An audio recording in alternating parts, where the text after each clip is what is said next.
It's time to get our pantries stocked for the winter. Come along and I'll show you one way that I'm getting my pantry ready. But this is what our jar looks like all ready to go.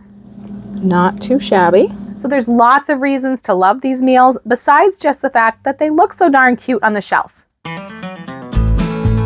Hey guys, it's Jara with Wicked Prepared. Welcome back to the channel, everyone. Today I've got another meal in a jar for you. If you're not familiar with this type of meals in a jar, these jars contain all the ingredients needed to prepare a complete meal, and all you have to do is add water. These are not pressure canned meals. Everything in the jar is dry. And these jars include everything from the meat to the vegetables, cheese, dairy ingredients. If it's in the meal, it's in the jar. Now, you know I love to use meals in a jar as part of my preparedness plan. If we have an emergency, a storm, a natural disaster, for example, oftentimes the power goes out. So we don't want to open up our refrigerator to get out a bunch of ingredients. And we don't want to have to fumble around in the dark in our pantry or our cupboards either. So being able to grab just one jar and make a complete meal quickly and easily is something that we will be very thankful for during these times. And it's much simpler to plan your emergency food storage and know how much you've got and how long it will last when you do it in terms of meals. Besides being a great part of a preparedness plan, meals in a jar are also great lifesavers for those days when we just don't have time to cook a long, complicated meal. We're tempted to go through the drive-thru, go out to eat somewhere, or order takeout. We can have something home cooked instead, and it's usually even quicker than any of those other options. But there is another thing that meals in a jar are perfect for that a lot of people have on their minds lately, and that is gift giving. Meals in a jar can make wonderful gifts or additions to gift baskets. And as we start to head towards the holiday season, which I can't believe I'm saying that, but I have seen a lot of people talking about making jar meals to give as gifts. So there's lots of reasons to love these meals besides just the fact that they look so darn cute on the shelf. The jar meal I'm making today is a classic beef stew. I love making soups and stews as the weather starts to turn cooler. Is it getting cooler where you are? Because it definitely is in our neck of the woods. So it's the perfect time to stock our pantry with some beef stew. I'm also going to make a jar or two of something to go along with our beef stew, so make sure you stay tuned for that. Let's get started. These are all of the ingredients that I'm going to be using in my meal in a jar today. Now these are all dry ingredients. This is a dry ingredient meal in a jar. Most of these are freeze-dried ingredients. You can use items that you freeze-dry yourself, or you can purchase them. I've had people say to me, you know, I can't do meals in a jar because I don't have my own freeze dryer. You don't have to have a freeze dryer. I have been doing meals in a jar for many years before I got my own freeze dryer, and actually none of these ingredients up here are things that I have freeze-dried or dehydrated myself. These are all things that I have purchased. So for my stew, I've got diced beef, I've got potato chunks, I've got sliced celery, I've got carrots, and I'm going to tell you something interesting about the carrots a little bit later, so stay tuned for that. I've got some chopped onions, some peas, some mushrooms, and then I've got some espagnole, which is a savory beef gravy, and I've got tomato powder. And then I also have some additional beef bouillon. If you don't have the espagnole and you can't get it for whatever reason, stay tuned a little bit later. I do have another option that you can use that I can let you know about. But the beauty of a stew is that you can change it up, you can make it your own. So if any of these ingredients are something that you don't have or you don't prefer, you can always change things around to suit your tastes. Other than the ingredients, the only equipment you're going to need to do these is a mason jar for your meal with a mason jar lid. And you want to make sure you have this regular type of mason jar lid with the sealing gasket. It doesn't have to be this particular brand, but you just want to make sure you can achieve an airtight seal. You don't want to use one of these type of lids that you can get unless you're planning on eating this meal up fairly quickly. You're going to want to have a canning funnel just to get your ingredients in the jar a little bit more easily. This is probably optional. I'm sure you could do without it if you had to, but these are about $2 at Walmart, so I always make sure I have several of these. You're going to want to have just some basic measuring cups and spoons to measure out your ingredients. The best part about using these dried ingredients is that they're already ready to go. Everything's chopped or sliced the way that we need it. We're just going to scoop and dump. And then, of course, if you want to save your meal longer than about a year on the shelf, you're going to want to have an oxygen absorber, or you can use a vacuum sealer. I do think that oxygen absorbers work a little bit more efficiently. And that's all we need, so let's get started. So to get started, I'm just going to open my jar. Now for this stew, I am using a wide mouth quart-sized jar. And out of a quart jar, I typically get about 3 to 4 servings. It really depends on a lot of things and it depends on the dish, but 3 to 4 servings is pretty typical. So if you have less people to feed, you could make this, divide everything in half and make it in a pint jar and serve 1 or 2. If you have a large family, you can always grab 2 jars to cook up, or you could actually make this in a 1/2 gallon jar if you really wanted to. So I'm going to go ahead and put my funnel in and we will get started. The first ingredient I'm going to be adding is my diced beef. Now, if you don't have diced beef, you could really use any form of beef that you have. If you have ground beef, you can make a Hamburg stew. If you have the shredded beef, that would be great in a stew. If you freeze dry your own meat, whatever form you have will work. I'm using the diced because to me that is like the classic shape for stew, and because it's on sale this month, so I stocked up on a couple extra cans, and that's what I usually like to do, is choose some recipes that use items that are on sale at any given time and utilize those ingredients that are on sale so that I can make more jars for less money. If you want to keep up to date with what's on sale for freeze-dried food and make sure you don't miss a coupon code or flash sale, you can sign up for our text alerts by texting the word SALE to 207-762-7138. Don't worry if you missed that number. I'll have it down in the description below this video. And I'll send a text alert to your phone whenever there's a sale or coupon code so you don't miss out. I'm going to be using a cup of the diced beef. Now this is already cooked. It was cooked before it was freeze-dried, so that means that our stew is going to come together very quickly. When we go to prepare it, we don't have to wait for that beef to cook. So if you freeze-dry your own, use cooked beef chunks. Next, I'm going to be using potato chunks. Now this is an item that is dehydrated rather than freeze-dried. I do have both freeze-dried and dehydrated potatoes. Because food shrinks when it's dehydrated and it pretty much stays the same size when it's freeze-dried, I can fit more potato in less space with the dehydrated, and it'll hold up a little bit more to the simmering, and I won't have to worry about it breaking apart. And dehydrated potatoes have a pretty good shelf life, whereas some dehydrated items do not, because that's something very important to remember. The shelf life on your jar meal is going to be largely determined by the shortest shelf life of the ingredients that you put in. So that's part of the reason that I stick with mostly freeze-dried ingredients, partly because they just rehydrate a lot better, they taste a lot better in the end than a lot of dehydrated products, but also they're going to have a longer shelf life with freeze-dried. But these potatoes are actually dehydrated. I'm going to use a 1/2 cup of the potato chunks. And now I'm going to go ahead and add my powdered ingredients because I'd like those a little bit down lower in the jar, just because I don't want them sticking to my oxygen absorber. So I'm going to first use the Espanol, which is the savory beef gravy. Now, if you don't have this and you can't get this, you could try a different beef gravy mix, and you might need to test the recipe a little bit because they may thicken differently, or they may have different, saltiness levels, flavor levels. I like to use this because I know that it's created to have a long shelf life, and I also know that it doesn't clump very much. And it just does well in this application. So I'm going to be putting a 3/4 cup in. So this is a 1/2 cup, and then another 1/4 cup. So 3/4 cup of the Espanol. And the good thing about powders in a jar meal is that as you shake and tap your jar, you can settle those powders down so they'll sink in among the spaces in your bulkier foods, and that way you can actually fit more in the jar. And next I'm going to add some tomato powder.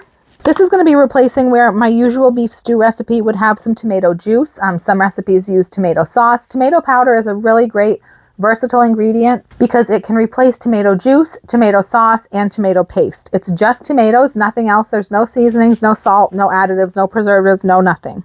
Because it has no preservatives, it can tend to get clumpy, and that's really not a big deal. I just scrape it off and measure it. But the next time I open up a can of tomato powder, I am going to store it in a mason jar because these lids are going to be really, really airtight, whereas these lids aren't quite as airtight, and so ingredients that tend to clump tend to do better in mason jars. And I'm going to be using a tablespoon of the tomato powder. Next, I'm going to be adding my peas, and I'm going to do a 1/2 cup of peas.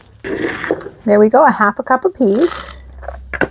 And next I'm going to be doing a 1/4 cup of carrots. Now I mentioned I had something I was going to tell you about the carrots. Now these carrots are dehydrated. These aren't freeze-dried, and there's a reason for that. Carrots don't freeze-dry well. Carrots tend to turn white after they've been freeze-dried. Now I spent a lot of time in the freeze-drying groups, both before I bought my freeze dryer when I was researching whether I wanted one, and after I bought it so that I could kind of learn tips and tricks on using it and freeze-drying.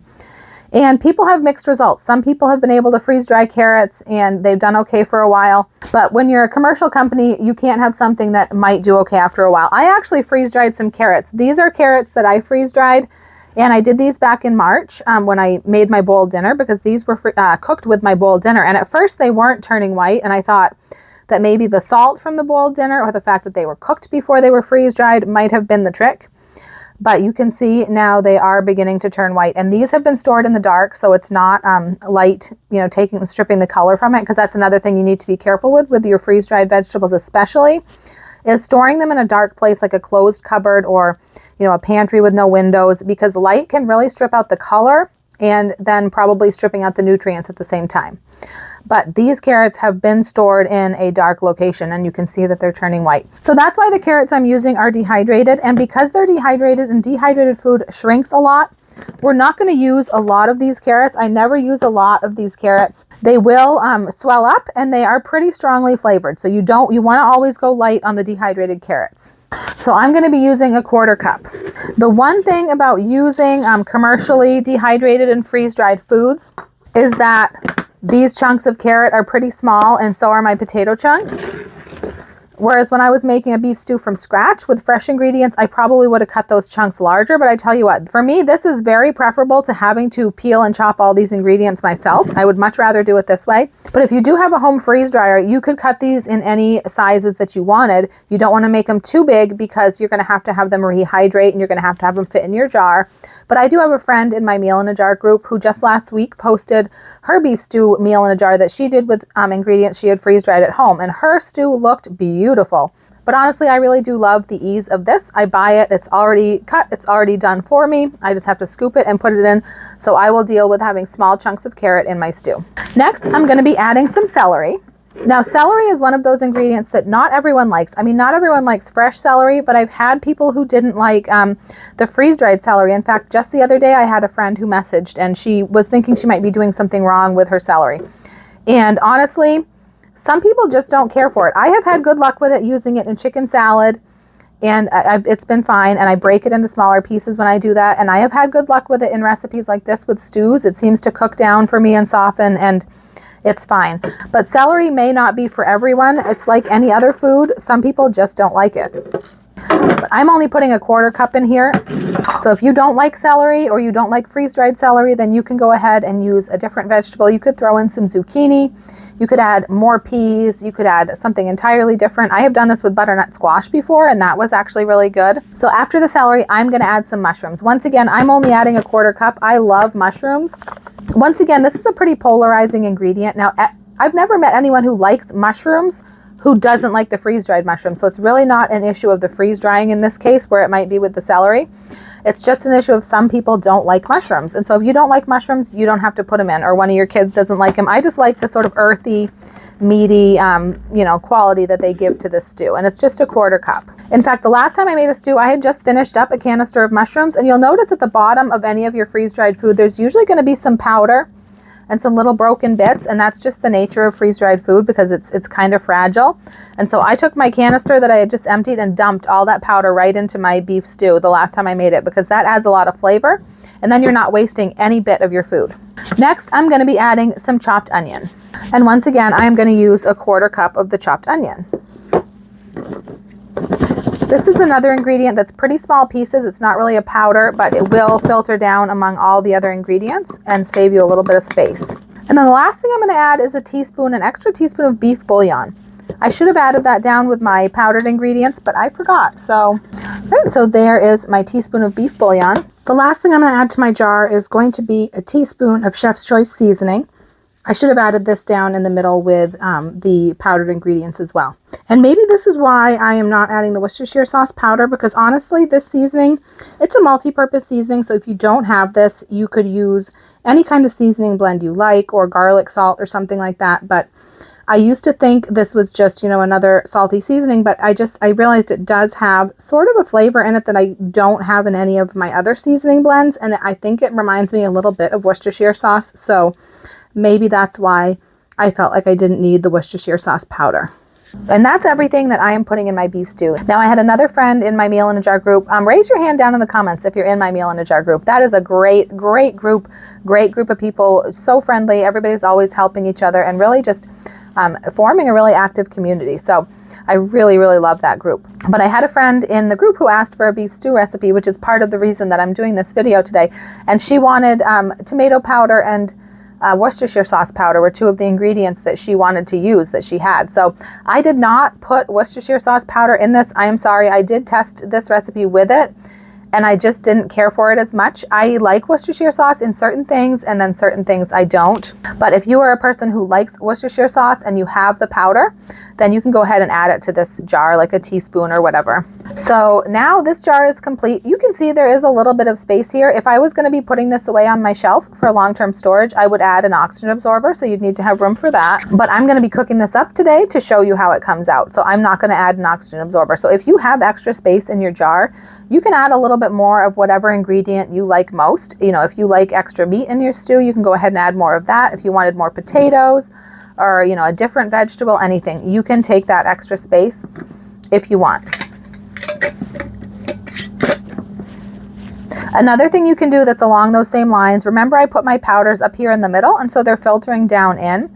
That allows you to put more stuff in your jar. It allows you to fit more in, but it doesn't necessarily look as nice. So what some people will do, especially if they're gifting their jar, is they'll put all the powders at the bottom, and then they stay in their own layer. They don't filter down. You can't fit as much in the jar, but it just looks a little bit prettier. But this is what our jar looks like, all ready to go.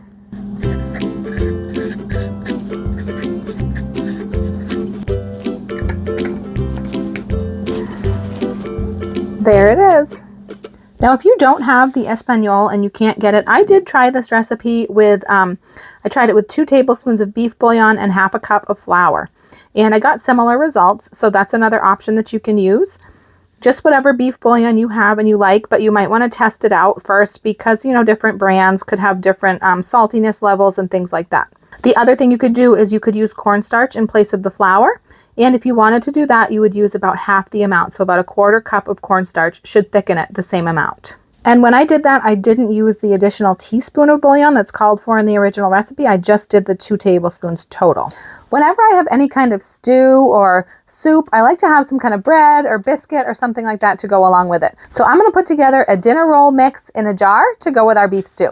For the dinner rolls, I'm going to be using a pint-sized jar. This is a wide mouth pint, but I don't think it really matters. I think you could use either one. I'm going to go ahead and use my funnel again. This is a super, super simple recipe. It only has a few ingredients, and we're not going to have to deal with yeast or any of that stuff. Now, this recipe makes kind of a cross between a biscuit and a roll. It's kind of got the flavor of a biscuit and the shape of a dinner roll, and then the texture is somewhere in between the two, I think. But it's super easy, and it's really, really tasty, and it's just a good, easy way to get some bread to go along with your stew in an emergency. The first ingredient I'm going to use is going to be self-rising flour. Now, if you don't have self-rising flour, you can make it. You just, for each cup of self-rising flour, you want to put 1.5 teaspoons of baking powder into a measuring cup, a 1 cup measuring cup, along with 1/4 teaspoon of salt, and then just fill the cup to 1 cup with regular all-purpose flour, and that will make self-rising flour. I'm going to be using 1.5 cups of the self-rising flour for this recipe. You just want to loosely scoop your flour and not really pack it down. I usually use a little spoon and a chopstick to level my flour. I don't have the spoon in this flour, so I'm not using it, but I'm just going to use a chopstick to level it. I'm going to start by putting my first cup down into my jar, and then I'm going to go ahead and add some of my other ingredients just because I want them to be kind of mixed into the middle of the flour and not right on top, because there is one thing I'm going to add to the top of this jar besides an oxygen absorber. If I were adding an oxygen absorber, it would be the same thing. I really don't want those few other ingredients to get stuck on my little things that I add in, because they're very small amounts, and so don't want to risk losing any of that. If a little bit of flour gets stuck and gets lost, then that's fine. So I'm going to use this flour again, so I'm just going to set this aside. And then I'm going to go ahead and add 3 tablespoons of instant milk powder. So 3 tablespoons of this. 1, 2, 3. I'm going to add 1 teaspoon of sugar. And then I'm just going to add the rest of my flour, which is 1/2 cup.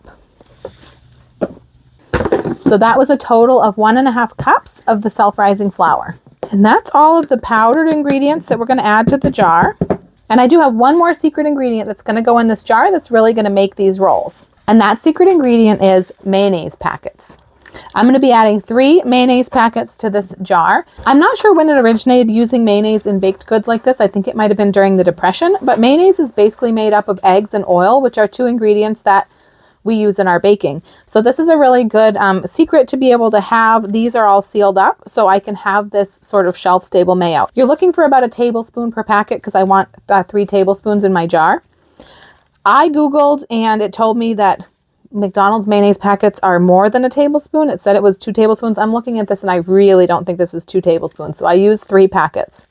You can order mayonnaise packets off of Amazon, and I'm going to do that for when I run out of these. But don't we all probably have that packet drawer, or I have boxes like this where I organize all the extra packets that we save anytime we have some kind of fast food or anything like that. I even have other people save these for me because we don't actually eat out a lot. So, but I'm going to put these 3 packets right inside of here. Now this, of course, this is the wild card with this recipe. Now, if you were going to be saving this on your shelf for a longer period of time, you could add an oxygen absorber in this.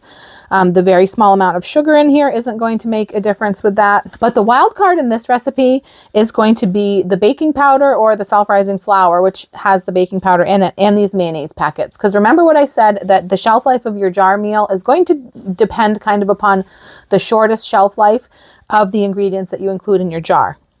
Now, I am fairly certain that these mayonnaise packets last at least several years. I mean, I've even had mayonnaise in jars, little jars from Dollar Tree that was several years past its expiration date or its best by date before it started to change and not be good anymore. And the baking powder, I did a lot of research on that, and some of the things I find say that baking powder can last indefinitely if it's kept cool, dark, and dry.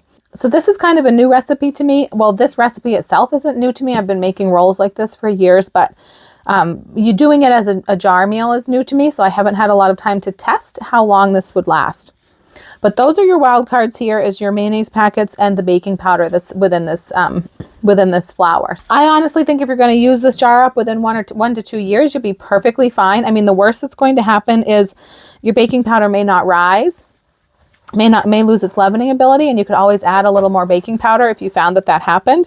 And of course, if the mayonnaise in the packet started to go bad, I mean, it's not in your flour mixture, so you wouldn't be wasting the flour mixture. It's within its own packet. But I do think this recipe is going to have at least, a couple of years shelf life on it, and we tend to rotate through these.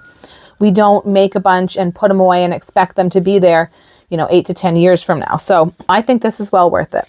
So now, of course, I'm just going to seal this up with a lid, and this is going to be our dinner roll mix. And now I'm going to show you how we can turn these 2 simple jars into dinner with just water. I'm going to start with mixing up our rolls so that those can be baking while we're fixing the stew. And all I need for that is just a small mixing bowl, and I'm going to use one of these spoonulas or whatever they call them. I'm just going to go ahead and open my jar. And I'm going to remove these mayonnaise packets and set them aside. I'm just going to try to make sure that all of the flour that might be on them just goes into the bowl. And then I'm going to empty the jar into the bowl. I'm just going to give this a little whisk to make sure that everything's combined. But I mean, you could do this with any utensil. So then all I'm going to do is I'm going to add 3/4 of a cup of cold water. And then I'm going to add our mayonnaise packets. Oh man. Well, just pretend that didn't happen. And now I'm just going to mix this all together. And it's going to form just kind of a sticky dough. The good thing about this is we don't have to worry about kneading it. We don't have to worry about rolling it out or shaping it or cutting it or anything. And so we don't have to worry a whole lot about the texture of the dough. It's going to be pretty forgiving.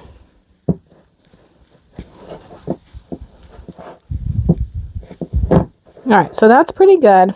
And we just have to think about dividing it up into about 6 pieces. It's going to make 6 rolls. Now I'm going to bake these in a muffin tin. This, I believe, is from Dollar Tree because Dollar Tree does sell a 6-cavity muffin tin, which is perfect for this recipe.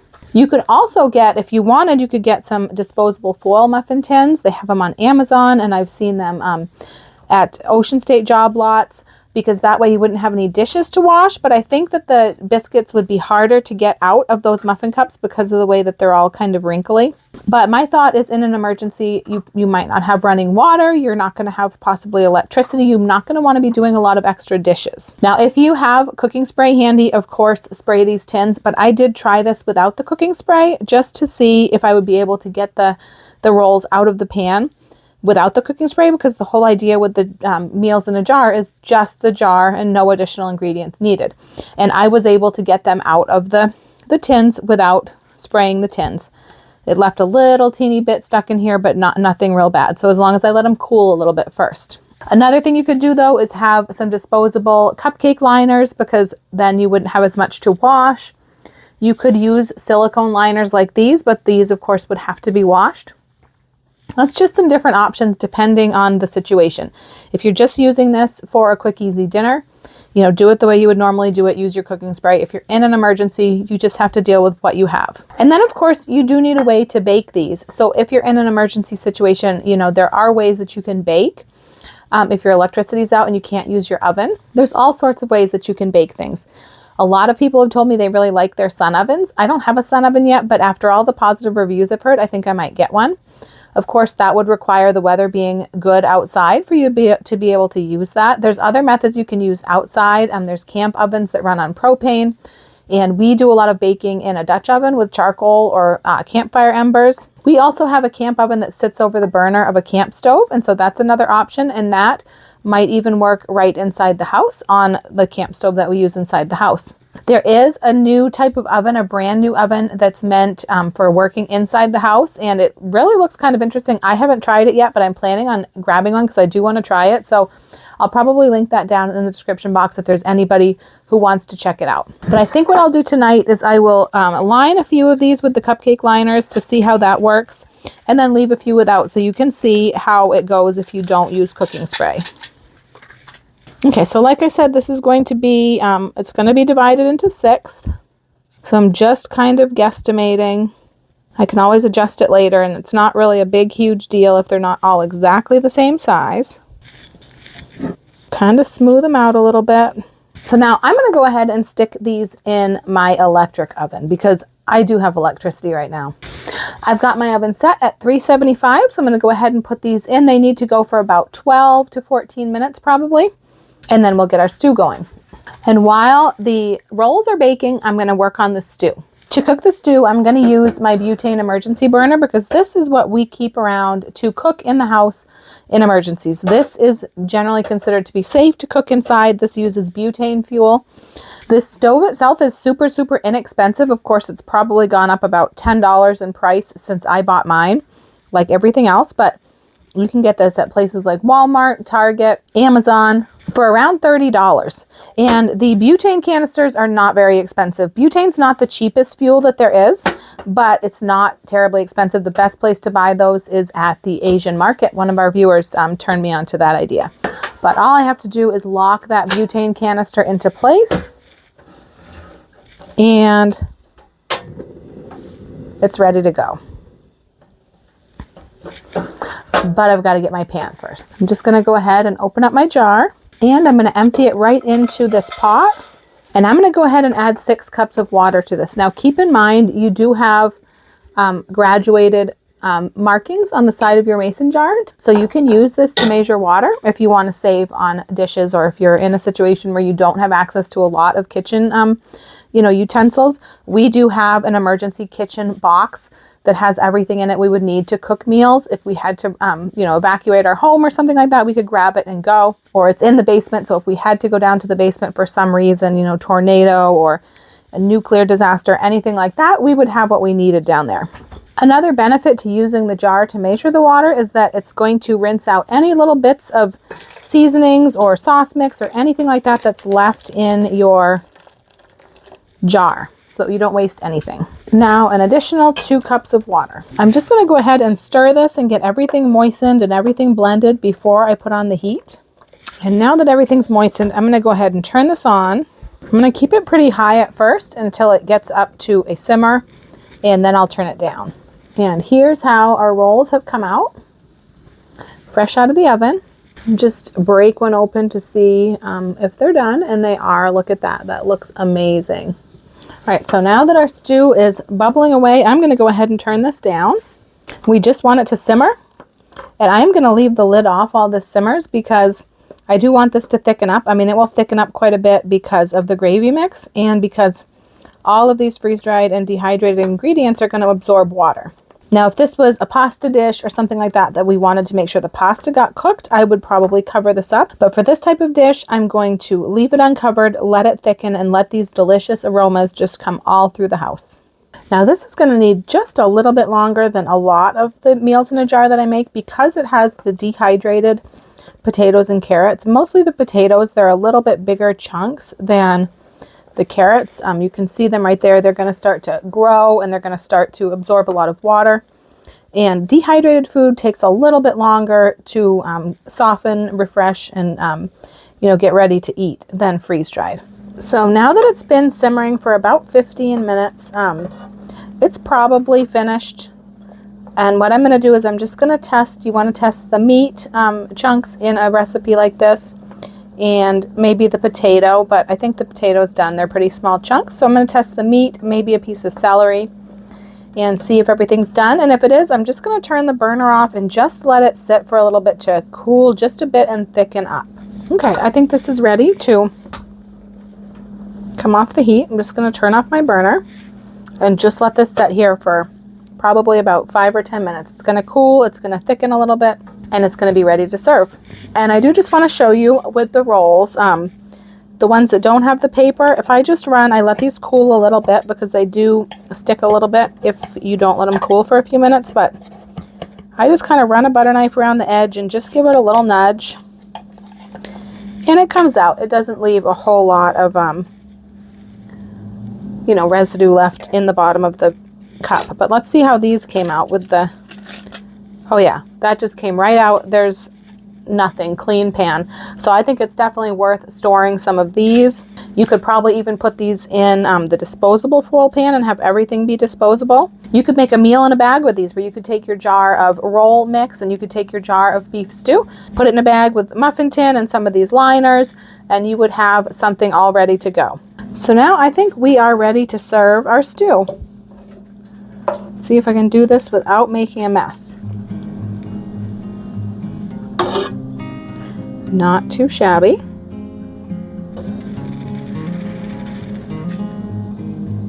And let's go ahead and butter one of our rolls to go with this. These have cooled off a bit. Time to give it a try.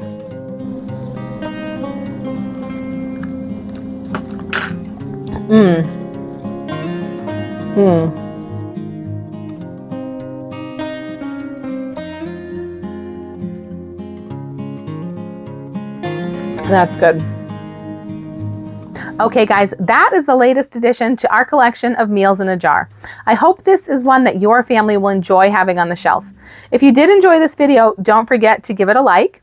As always, I will have a link down in the description box below the video to a printable recipe page, so you don't have to worry about writing it all out yourself. Remember, I always recommend trying any recipe once to make sure it's something that your family likes, because we all have different tastes. That way, you can also make any adjustments to salt or seasonings or anything like that.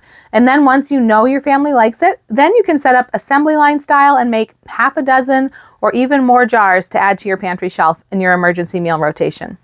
And you'll find it's almost as quick to make multiple jars as it is to make one. You can even set up a gathering with friends or family and have a meal in a jar party.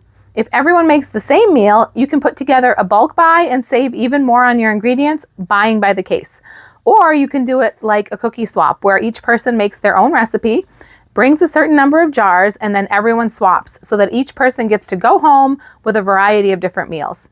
Parties like these would also be a great holiday season activity. Okay guys, until next time, if you made it all the way to the end of the video, leave me an emoji of one of our stew ingredients down in the comments. And for some more cozy fall recipes that would also make great gifts, check out this video next. I'm Jara with Wicked Prepared. Survive today, thrive tomorrow. We'll see you next time.